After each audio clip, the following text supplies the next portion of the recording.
Hello বন্ধুরা, কেমন আছো সবাই? আশা করছি সবাই অনেক ভালো আছো। আজ আমি এক্সপ্লেন করব হ্যালো মি কোরিয়ান ড্রামার এপিসোড 6। এপিসোডের শুরুতেই আমরা দেখি ওই সিনটা, যখন বানহানির সাথে ছোট হানির ধাক্কা লেগে যায়। তখন ছোট হানি বলে, ইস, একটুর জন্যই ধরা পড়ে যেতাম। আর এটা শুনতে পেয়ে বানহানি বুঝতে পেরে যায় এটাই ছোট হানি। আর সে বানহানি বানহানি করে ডেকে তার পেছন পেছন যেতে থাকে। তখন অ্যান্থনি আবার বানহানি নামটা শুনে বাইরে বেরিয়ে আসে, কারণ বানহানি ছিল তার প্রথম ভালোবাসা। এদিকে ছোট হানি এমন জায়গায় লুকায় যে বানহানি তাকে খুঁজেই পায় না। আর ফিরে আসার সময় অ্যান্থনির সাথে তার দেখা হয়ে যায়। অ্যান্থনি তো ফটোর ব্যাপারটা নিয়ে তাকে বকা দিতে থাকে। তখনই বানহানির তার বক্সের কথাটা মনে পড়ে যায়, আর সে দৌড়ে সেখানে ফিরে এসে বক্সটা নেয়। এরপর বানহানি বক্সটা নিয়ে ট্যাক্সির জন্য অপেক্ষা করতে থাকে। তখনই হায়ন সেখানে আসে তার বন্ধুর গাড়ি নিয়ে বানহানিকে সাহায্য করার জন্য, আর ক্যাফেতে তার বদলে তার বন্ধুকে রেখে দেয়। এরপর ওই গাড়িতে করে বানহানিকে ফ্যাক্টরিতে নিয়ে যায়। অন্যদিকে অ্যান্থনি স্কুইডের ড্রেস পরে শ্যুটটা করে নেয়। শ্যুটের পর অ্যান্থনি বার্গার খেতে থাকে, আর তাকে বার্গার খেতে দেখে ছোট হানি তার ক্লাসমেট চুনসিকের কথা মনে পড়ে যায়, কারণ সেও ঠিক এভাবেই বার্গার খেত। চুনসিক বানহানিকে প্রপোজ করেছিল, কিন্তু সে রিজেক্ট করে দেয়, আর ভুল করে ওর উপরে পড়ে গিয়ে ওদের কিস হয়ে গিয়েছিল। আর এজন্যই বানহানি রেগে তাকে অনেক মেরেছিল। এদিকে ছোট হানি বুঝতে পেরে যায় যে চুনসিকে বড় হয়ে অ্যান্থনি হয়েছে।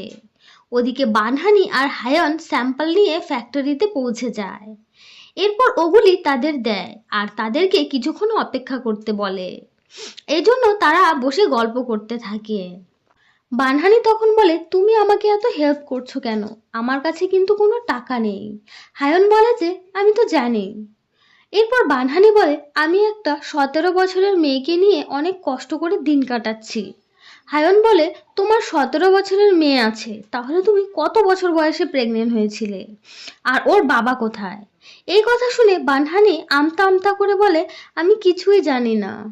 এর পরের দৃশ্যে আমরা দেখি ছোট হানি অ্যান্থনির ড্রিঙ্কসে দুধ মিশিয়ে দেয়, কারণ ও জানে চুনসিকের দুধ জাতীয় খাবারে অ্যালার্জি আছে। সে ড্রিঙ্ক পান করার সাথে সাথেই তার পেট খারাপ হয়ে যায় আর বারবার টয়লেটে যেতে থাকে। আর ছোট হানি তাকে এই অবস্থা দেখে খুব এনজয় করে। এরপর সে অ্যান্থনির রুমে আয়নায় লিখে দেয়, চুনসিক, তুমি 17 বছর বয়সে কি করেছিলে আমি কিন্তু সব জানি। অ্যান্থনি এসে এসব লেখা দেখে ভয় পেয়ে যায় আর বলে, কে আমার অতীতের ব্যাপারে সব জানে, তাকে খুঁজে বের করো। ওদিকে হায়ন আর বানহানি ফ্যাক্টরি থেকে স্যাম্পল রেডি করে নিয়ে আসছিল। তারা যখন রাস্তায় এক জায়গায় ভিড় দেখে তখন গাড়ি থেকে নামে। সেখানে দেখে একটা লোক জলে ডুবে যাচ্ছিল। তখন বানহানি তাড়াতাড়ি করে সব স্যাম্পল প্যাকেটগুলি সেলোটেপ দিয়ে আটকে একটা টিউব বানায় আর ওই মানুষটিকে বাঁচায়। আর সবাই তখন এই দৃশ্যের ভিডিও করছিল, কিন্তু ওই লোকটিকে বাঁচাতে বাঁচাতে হানি নিজেই ডুবে যাচ্ছিল। তখন হায়ন এসে তাকে বাঁচিয়ে নেয়। জল থেকে বাঁচানোর পর হায়ন বানহানিকে খুব বকা দেয়, বলে, তুমি কেন তোমার জীবন ঝুঁকিতে ফেলেছো? তোমার যদি কিছু হয়ে যেত। এসব শুনে বানহানি তো হা করে ওর দিকে তাকিয়ে থাকে। ততক্ষণে সেখানের লোকেরা বানহানির বাঁচিয়ে রাখা স্যাম্পল প্যাকেটগুলি ছিঁড়ে খাওয়া শুরু করে দিয়েছে।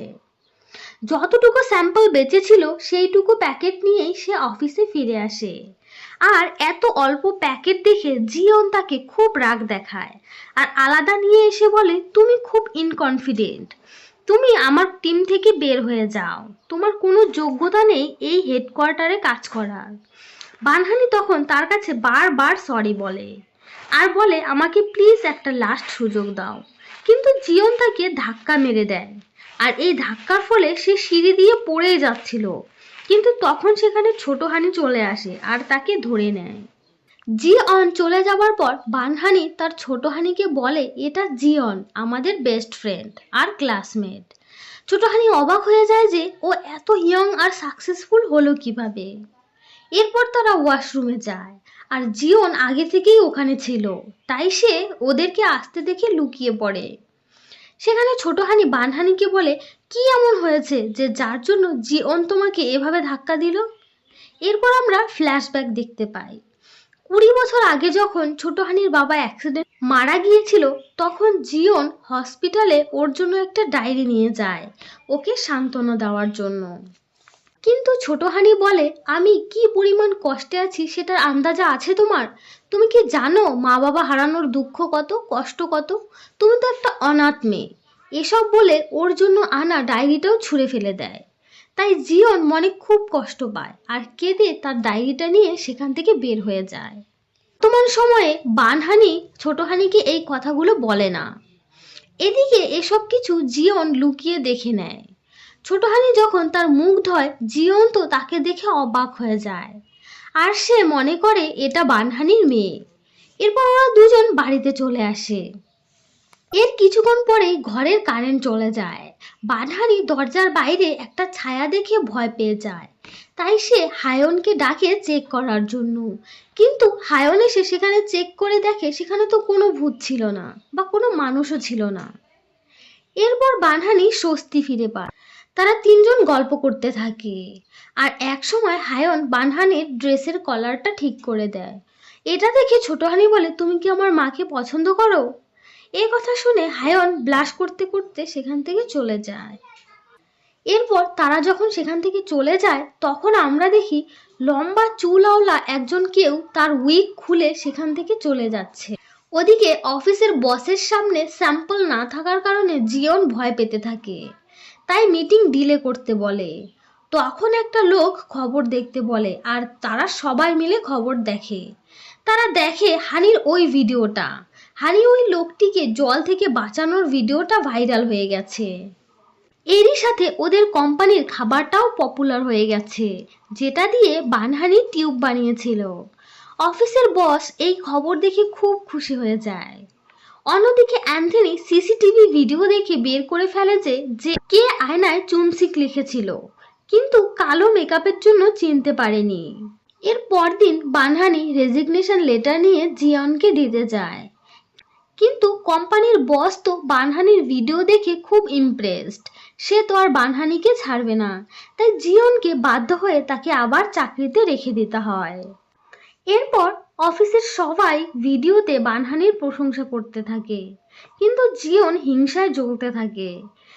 এরপর তারা সবাই তাদের নতুন প্রোডাক্টের পপুলারিটির জন্য সেলিব্রেট করে আর সেখানে জিয়ন আর বানহানি কম্পিটিশন করে ড্রিঙ্ক করে আর দুজনে মাতাল হয়ে নাচ গান করতে থাকে। ওদিকে ছোট হানি তার শুটের টাকা নিয়ে বাড়িতে ফিরছিল। তখন অ্যান্থনির অ্যাসিস্ট্যান্ট তাকে ধরে নিয়ে আসে, কারণ ওরা খুঁজে বের করে ফেলেছে যে কালো পোশাকে ছোট হানিই ছিল। সেখানে সে সবাইকে তার আর চুনসিকের ছোটবেলার একটা ছবি দেখায় আর বলে, আমাকে যদি ডিস্টার্ব করো তাহলে আমি অ্যান্থনির এই চুনসিকের ফটো ভাইরাল করে দেব বলে সেখান থেকে চলে যায়। এরপর অ্যাসিস্ট্যান্ট সেই ফটোটা অ্যান্থনিকে দেখায়। তখন সে বানহানিকেও এই ফটোতে দেখতে পায় আর বলে, বানহানির খোঁজ করে ওকে খুঁজে বের করো।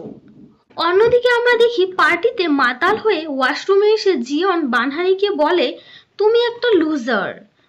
তোমাকে এত অপমান করার পরেও তুমি আবার ফিরে এসেছো। কিন্তু বানহানি এবার চুপ করে থাকে না, সে পাল্টা জবাব দেয়, আমি আমার দায়িত্ব সঠিকভাবে পালন করব আর কাজগুলো মন দিয়ে করব, আমার 100% দেব। তখন জিয়ন বানহানির মেয়ের কথা বলে। সে বলে, তোমার মেয়েও একদম তোমার স্বভাবের হয়েছে আর এজন্যই কি তুমি এত কিছু সহ্য করছো? বানহানি বলে, হ্যাঁ, ও আমার জীবনে আসার পরেই আমি জীবনটাকে সঠিকভাবে বাঁচতে শিখেছি। তাই আমাকে আর একটা সুযোগ দাও। বাড়িতে ফিরে আসার সময় বানহানি ফুল নেশার মধ্যে ছিল আর সে উল্টাপাল্টা করছিল। তখনই হায়ন তাকে দেখে নেয়। আজ বানহানি খুব খুশি ছিল। সে কথা বলতে বলতে ওখানেই পড়ে যাচ্ছে। তখন হায়ন তাকে পিঠে তুলে বাড়িতে নিয়ে আসে। ওদিকে অ্যান্থনিও তার প্রথম ভালোবাসা বানহানির খোঁজ বের করে তার বাড়ি পর্যন্ত পৌঁছে যায়। সেখানে দরজা খোলা ছিল, তাই সে সোজা ভিতরে চলে আসে। সেখানে এসে সে হায়নকে দেখতে পায় আর তারা দুজন একে অপরকে দেখে অবাক হয়ে যায়। আর এখানেই ড্রামার এপিসোড 6 শেষ হয়ে যায়। পরের এপিসোডগুলি দেখার জন্য অবশ্যই চ্যানেলটিকে সাবস্ক্রাইব করে রাখতে হবে আর ভিডিওটি ভালো লাগলে একটি লাইক করতে হবে। Thank you, tata, love you.